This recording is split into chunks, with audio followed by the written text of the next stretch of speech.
কারণ এই যুবকদের দরকার আমাদের কথা বলে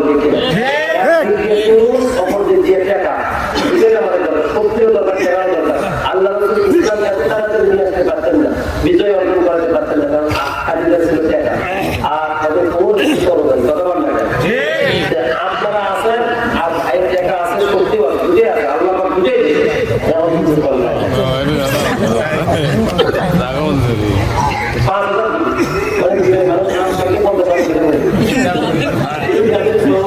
তাহলে হলো না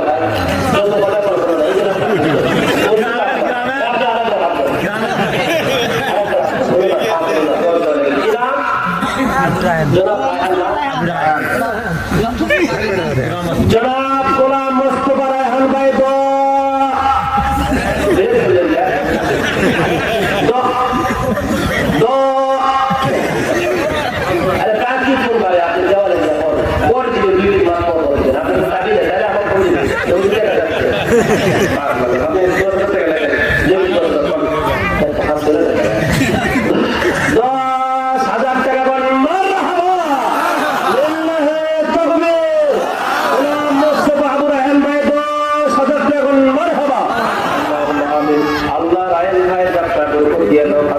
দিয়ে দাও। কি সুন্দর চেহারা, তরুণ যুবক মানুষ, আরে কি সুন্দর মুখে দাঁড়িয়ে জানি না কোন মা জন্ম দিয়েছে, কোন বাবা জন্ম দিয়েছে। আল্লাহ দয়া করে মায়ের হাত দারাজ করে দাও, আপনার হাত দারাজ করে দিয়ে দাও। রায়হান ভাইয়ের সমস্ত সমস্যার সমাধান করে দাও। আমার পরিবার কিন্তু আমার সোনার ভাইয়ের মুক্তি হাতে কি সুন্দর মানুষ, আল্লাহ ভাইয়ের সার্বিক বরকত দিয়ে দাও, বলেন আমিন। কথাতে কম মনে করেন না, এখন 10 টাকা দিবেন না।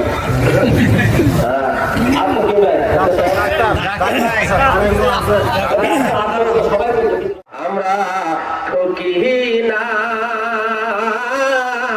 ঠকি নাই দাদা গো, ঠকি নাই কি জন্য জানেন? এত হাসেন কেন? তো বুঝতে যাইনি ঘটনা কি রে, তার কারণ কি জানেন? এই জন্য ঠকি নাই, কারণ বিগত 18 সালে এই কাম আমরা করিনি। এখন দুর্নীতি হোক, ঘুষ হোক, জিনা হোক, ব্যভিচার হোক, সব ঘরে ভাগ করে নিচ্ছে। কথা পান ঠিক কিনা? আপনার দিবেন পাচ্ছেন দিনেও পারেননি, আপনার গুণেও নেওয়া লাগবে না। এখন কিয়ামত হলে এই এলাকার একটা মানুষও জাহান্নামে যাবে না, খালি ওই সমস্ত লোকেরা। কারণ আমরা কোনো দিতে পারি না, অর্থাৎ আল্লাহ এই তো আপনাদের ভিতরে আমরা ছিলাম না। কন্যা মারহাবা।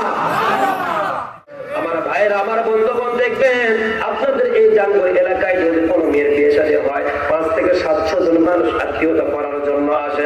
আসার পরে দেখবেন ওই আপনার এলাকার যে মেয়েটার বিয়ে হচ্ছে, ওই এলাকার ভিতরে সব মানুষ 700 জন মানুষ আনন্দ পায়, মজা পায়। 2টা মানুষ সবচাইতে যন্ত্রণার কষ্ট নিয়ে থাকে।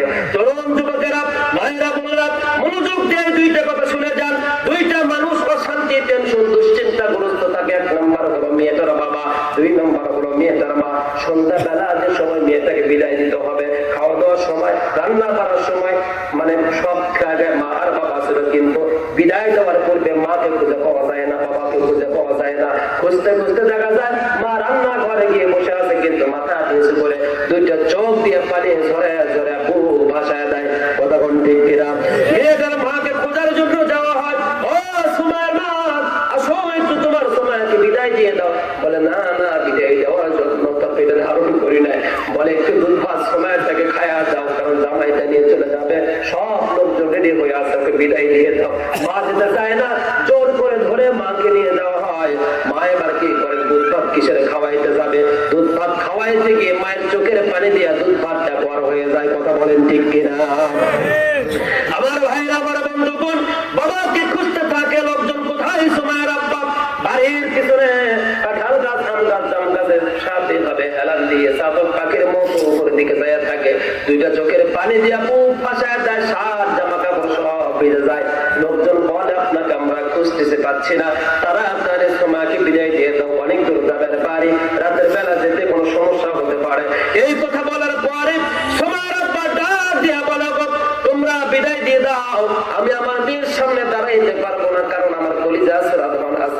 যাচ্ছে। জীবনে প্রথম আমার সময়া আব্বা বলে ডেকেছে, আজকে আমি সেই ধনটাকে কেমনে বিদায় করে দিব। লোকজন বলে না না, আপনার না গেলে হবে না, কারণ আপনি যদি না যান তাহলে বড় পক্ষ লোকজন বলবে জামাই পছন্দ হয় না, এই জন্য বাবা যায় নাই, এই জন্য আপনাকে যেতে হবে। জোর করে হাত ধরে দুইজন মানুষ বাবাকে হাঁটিয়ে দিয়ে পা পা করে মেয়েটার গাড়ির দিকে নিয়ে যায়। মেয়েটা বাবাকে দেখার সাথে জিজ্ঞাসা, আব্বা 18টা বছর আপনাকে আমি জ্বালাইছি, আব্বা গো বিদায় দিয়ে দাও। আব্বা ছোট ভাই আর বোনের অত্যাচারে আমার জন্য রাস্তা আমার বালিশের নিয়ে আপনি রেখে দিতেন আব্বা। ও আব্বা, আমার প্রাইভেট বিল দিতে গিয়ে, স্কুলের টিউশনি ফি দিতে গিয়ে, কলম খাতার টাকা দিতে গিয়ে আপনি ভালো খাইতে পারেন নাই, ভালো করতে পারেন নাই। আব্বা গো আজকে বিদায় দিয়ে দেন আব্বা, বিদায় দিয়ে দেন। এই কথা বলার পরে মেয়েটার বাবা বলে, মা সিস্টেম তো বিদায় দিতে হবে, কিন্তু চির বিদায় দিলাম না মা, আবার ফিরে আসার জন্য তোমার বিদায় দিয়ে দিলাম। এই কথা বলে জামাইয়ের হাতটা মেয়ের হাতের সাথে লাগায় দিয়া দুইটা মাথা একত্রিত করে বুকের সাথে জড়ায় ধরে বলে, বাবা আজকে আমার সময়কে তোমার হাতে উঠায় দিলাম না, আমার কলিজা সেরা ধনটার তোমার হাতে উঠায় দিলাম। খবরদার আমার মেয়েটাকে মারবা না, গালি দিবা না, ভুল করলে ক্ষতি করলে আমারে বলবা, আমি আমার মেয়েটা ঋণ পরিশোধ করব। এই কথা বলে অনেক বাবা মেয়ে জামাই ধরে কান্নাকাটি জর্জরিত হয়ে যায়। কথা বলেন ঠিক কিনা? আমার ভাইয়েরা, মেয়েটাকে যখন গাড়িতে উঠানো হয়, পিছন থেকে ছোট্ট একটা ভাই ছিল, ভাইটা ডাক দিয়ে বলে, বড় আপু কোথায় যাও, আমাকে ছেড়ে কে আর মুখে আমার খাবারটা উঠিয়ে দিবে। এই কথা বলার পরে জানালা দিয়া এই নববধূ মেয়েটা আল্লাহ বের করে আব্বাকে বলে, আব্বা একটা রাতের জন্য যদি তোমার বাড়িতে থাকার জায়গা দিতে, আব্বা ভিক্ষা চায় আমি যাবো না। আমার ছোট ভাই যেভাবে ডাকে আমার মা কাটা কবিতার মধ্যে পড়ে গিয়েছে, আব্বা বাবা বাবার মতো হয়ে যায়, চোখ দিয়ে শুধু পানি ছড়া দিয়া বুকটা বাজায় দেয়, কোনো কথা বলতে পারে না, কোনো আওয়াজ দিতে পারে না। অনেক জায়গায় দেখবেন মেয়েটা গাড়ির ভিতরে সেন্সলেস হয়ে পড়ে যায়, মা এক জায়গায় পড়ে যায়, বাবা এক জায়গায় পড়ে যায়, হুঁশ হারা হয়ে যায়, সেন্সলেস হয়ে যায়। আমার ভাইয়েরা, এই পৃথিবীতে প্রত্যেকটা ছেলেরা মায়ের প্রতি দুর্বল, প্রত্যেকটা মেয়েটা বাবার প্রতি দুর্বল। কথা কোন ঠিক কিনা? এই জন্য খবরদার খবরদার, পরের মেয়েটাকে নিয়ে গালি দিবেন না, তাকে বাবা মা তুলে গালি দিবেন না, কথা বলবেন না, কষ্ট দিবেন না, ক্ষমা করবেন মেয়েদেরকে। যত তত পরিমাণ আপনার সংসারে শান্তি আর রহমত বরকত দিবে আল্লাহ। আল্লাহ পাক কবুল করুন, বলেন আমিন। আমার ভাইয়েরা, মেয়েটা খাইলেন, বাবা বললেন মা জামা কাপড় পরে আসো, হাঁটি হাঁটি পা পা করে চলে গেলেন ঘরের ভিতরে। যাওয়ার পূর্বে আগে টিউবওয়েলে পরে চলে গেলেন অষ্টমে গিয়ে সুন্দর পোশাক পাতে পরলেন, পরার পরে নতুন জামা গায়ে দিয়ে দোয়া করে জামাটা গায়ে দিলেন, গায়ে দিয়ে বাবার সামনে দাঁড়াইলেন। দাঁড়ায় বাবাকে বললেন, আব্বা আমার মালাটা আমার দিয়ে দাও, দেখো না কি সুন্দর আমি পর্দা করেছি, কি সুন্দর আমি মাথায় হেজাব দিয়েছি। আব্বা জীবনে হিন্দু অবস্থায় জীবনে মাথায় হেজাব দেওয়া লাগতো না, জীবনে বোরকা পরা লাগতো না, কোনোদিন নিকাব করা লাগতো না। দেখুন আব্বা কি সুন্দর নতুন জামা পরেছে, মাথায় হেজাব দিয়েছে। বাবার কলিজা ফেটে যাচ্ছে, মায়ের কলিজা ফেটে যাচ্ছে।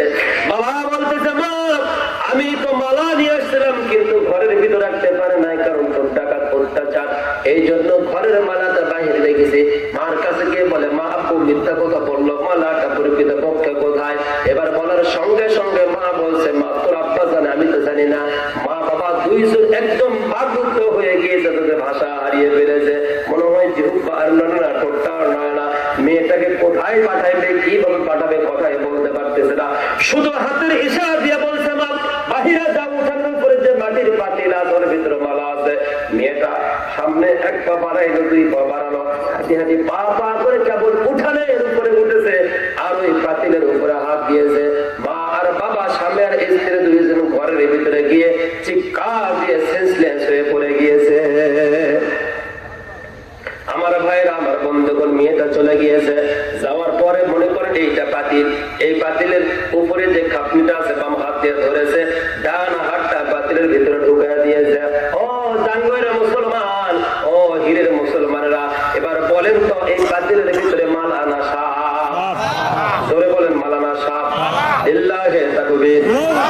কারা কারা এই ঘটনা শুনবেন হাত তোলেন? শুনবেন তো?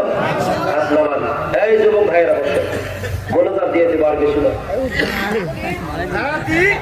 খারাপ কয় কি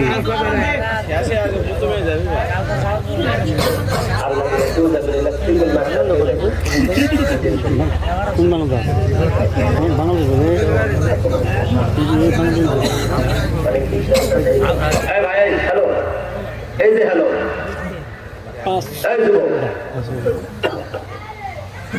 আবার জামাটা করো উঠি মানে ওই জায়গাতে মাথা উঠিস না যে কাহিনী বাইরে না আসলে তো রাতের স্বপ্ন দেখতে কারণ এটা ঘটনা মানে কঠিন একটা ঘটনা যুবক তরুণ তোমাদেরকে নিয়ে কিছু কথা বলা দরকার কারণ তোমরা আমাদের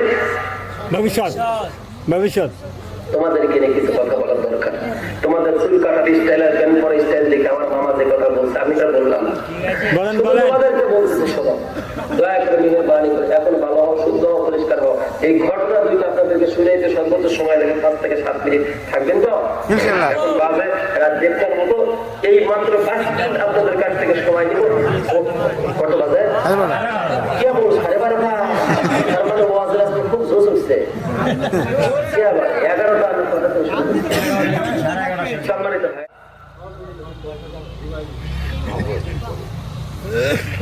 সবুজ সাহেব সবুজ জনপন্ড সবুজ একজন আওয়ামী আপনি পাবো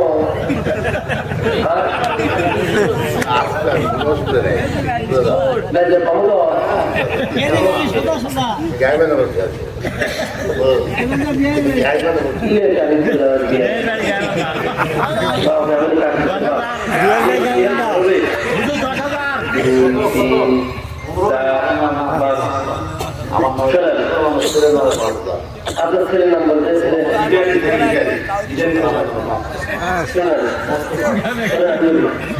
ইটালি যদি থাকে তাহলে তো টাকা 10,000 হয় না আসেন কি হলো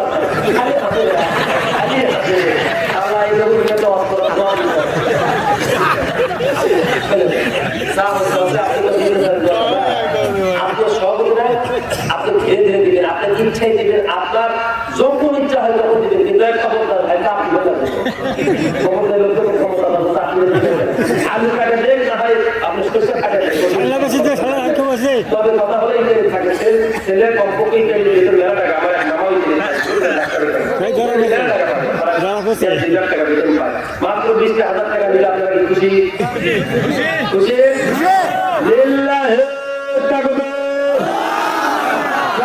আব্দুর রশিদ খন্দকারের সভাপতি 1 নম্বর ওয়ার্ড বাংলাদেশ আওয়ামী লীগ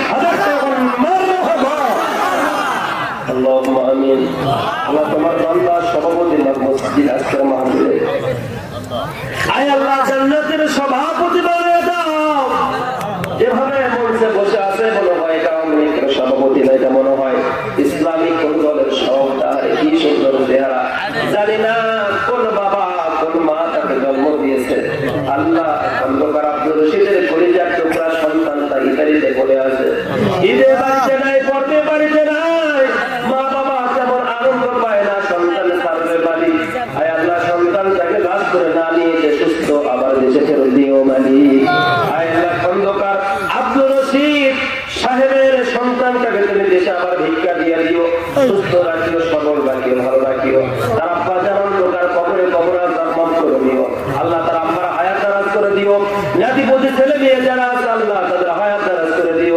আল্লাহ এই এলাকার বড়বীর আব্দুর রশিদ আল্লাহ তুমি তাকে দীর্ঘ হায়াত দান করে দিও সামনের বছরে আরো বেশি যেন দিতে পারো ভালো যেন আলিমান জেলার তৌফিক দিও বিরহমাতিকা ইয়া আরহামার রাহিমিন লিল্লাহি তাকবীর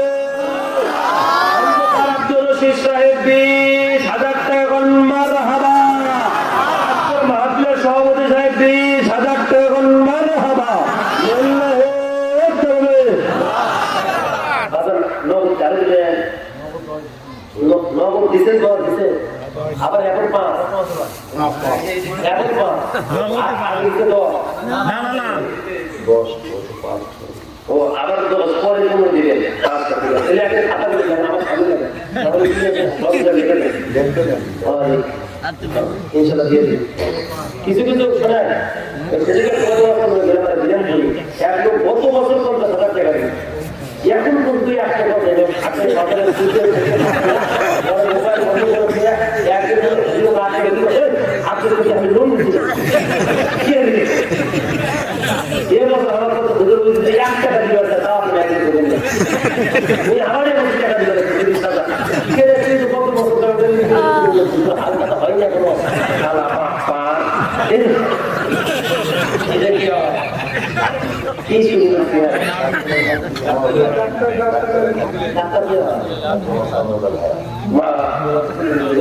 আলহামদুলিল্লাহ যাই হোক আপনারা আর কি আছেন দাদা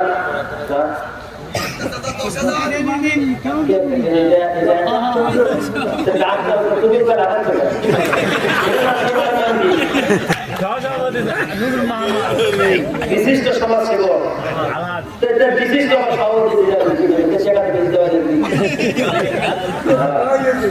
আলহাজ নূর মোহাম্মদ সরকার 12 দরকার মুফতি হাজি দাদা